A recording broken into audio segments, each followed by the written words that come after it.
we're going to look at a clam. So the first clam, which is the most common one that people do. So you're going to come to lie on your side, give yourself some head cushions so that your head can be in line with your body.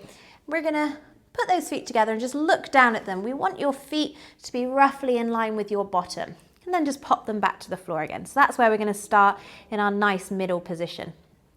Now, if you've got hips, a bit like me, then you'll feel that you're a little bit kind of crunched in this top side. So we're going to just have our hand on our waist, and I want you to imagine that you're pressing your waist, your hips, down towards your feet. So that's going to give you a little bit of a lift right at the top of that kind of hip crest, rather than your ribs poking up. And just relax that again. So we'll do that a couple of times just for you to feel that movement. So it's like your hip, your pelvis is reaching down towards your feet. So you can still feel those lowest ribs on the floor. You can still feel that hip crest, but there's a little bit of space kind of in your waist. Relax that back down again. We'll do that one more time, and we're going to stay there this time. So again, have the feeling that that top hip is reaching towards those feet. Find that little bit of space. And you're going to have your hands kind of cupping your pelvis so that you can feel your hip bone at the top. Now feet are going to stay together, and that top foot is allowed to rotate. So all that's going to happen is you're going to lift your top knee up, and then you're going to pop it back down again, all the way back down.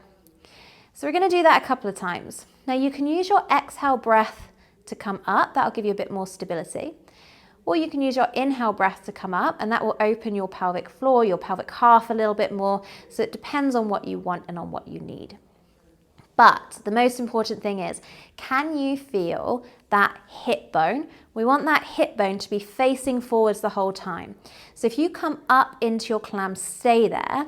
Is your pelvis keeping itself forward, hip bone parallel and facing straight in front of you? Stay there.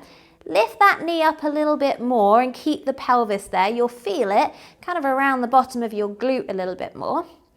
And then come all the way back down again. So lift up towards the top. When you think you're there, pause. Go a little bit higher. You'll feel it kick in right around that kind of bum smile type area. And then let it go all the way back down again. So just do a couple more of those for me, and you have a few options here. Every time hitting that end range as far as you can go, even further than you think. Try never to let your top leg rest totally. It's like it's going to kiss your thigh, and then come all the way back up again as far as it can go. So we really load through that glute, and then all the way back down. Take a rest there, do as many as you need to, and there's your clam one.